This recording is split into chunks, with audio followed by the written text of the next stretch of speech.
Жалал Абад шаарындагы эпид кырдаалга байланыштуу бир топ чектөөлөр киргизилди. 1-июлдан тартып Жалал Абад шаарындагы тойканалар ишмердүүлүгүн токтотот. Ошондой эле той аш, эскерүү жана майрамдык иш-чараларды өткөрүүгө да тыюу салынды. Мындай чечим Жалал Абад шаардык ыкчам штабтын отурумунда кабыл алынды. Ыкчам штабтын чечими негизинде 1-июлдан тартып коомдук тамактануучу жайлар эртеңки саат 8ден кечки саат 8ге чейин ишмердүүлүгүн 50%га орундуктардын азайтуу менен улантат.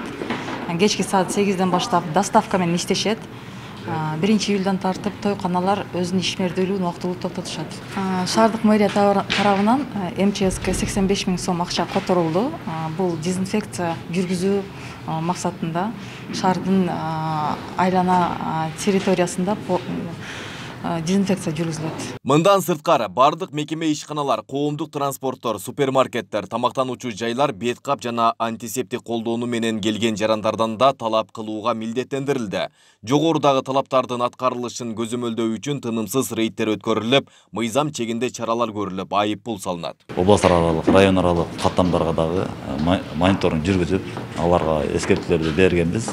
Эгерде аларда дагы жанагы жык толтурбалоо, эрежелер сакталбаган нелер катталган учурда биз аларга бузулар кодекси негизинде айып салынат. Аларга да рейдтер жүргүзүлөт жакын бүгүн ушул жумадан баштап. Жалал Абад облустук төрөт үйү кош бойлуу аялдарды кабыл алууну убактылуу токтотту. Анда көз жарган 2 энеден жана дарыгерден илдет чыккандыгына байланыштуу 14 күнгө жабылды. Ар бир шаар райондордогу төрөт үйлөрү өз аймактарындагы кош бойлууларды кабыл алышат. Бул боюнча баарына эскертилди. 19-июндан тарта төрөт үйүнө кабыл алуу токтотулду. Төрөткө келген 2 аялдын температурасы түшпөгөндөн биз рентгенге тартып ПЦР алсак, экөөнүн тең ушу ПЦР анализ положительный чыгып алып, андан кийин биз төрөт үйүн, чтоб башка дагы энелердин өмүрүнө коркунуч келбесин деп биз убактылуу 14 күндүк карантинге жаптык. Жалал Абад шаарындагы акыркы кырдаалга байланыштуу шаардык кеңештин депутаттары бүгүн 22-июнда кезексиз сессияга чогулушту. Мында негизги болуп чектөөлөрдү киргизүү боюнча маселе көтөрүлдү. Илдети күндөн күнгө өсүү байкалып жатат. Ошон үчүн урматтуу депутаттар ушул кезексиз сессияны уюштуруп, күн тартибинде негизи бир эле маселе каралат.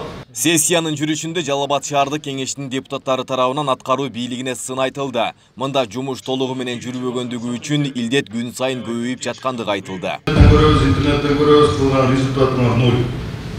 Иштеге кылган жоксуң. Ошон үчүн бүгүн осы көбөйүп атат.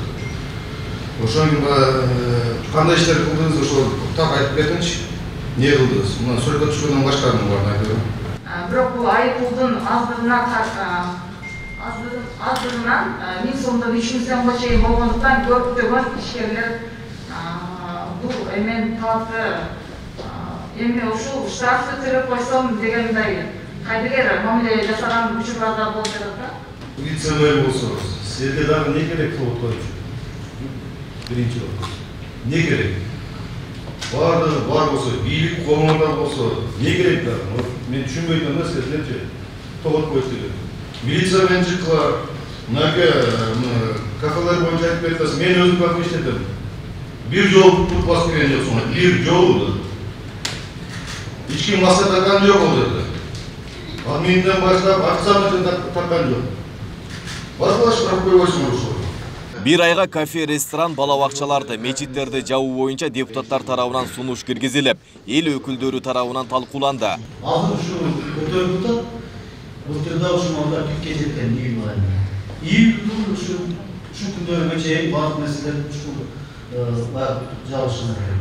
Ал эми Санэпид көзөмөл борборунун кызматкери тарабынан учурда Жалал Абад шаарын кызыл зонага киргизүү зарылчылыгы жок экендиги айтылып, депутаттар болсо көзөмөлдү күчөтүү керектигин билдиришти.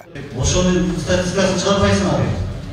Бунун статистикасы күнгө анализ чыгарылат. Негиз жок деп эсептейсизби? Ооба. Эгерде эртеңки күндө ушундай нерсе болсо, азыр мына жерде көрүп атасыздар. Толук жоопкерчиликти ала аласыздарбы? Биз ал жерден күнүбүз анализди беребиз. Ал жерден бир şey айтат, Жалал Абад красный зонага кирди деп показательный алып барган.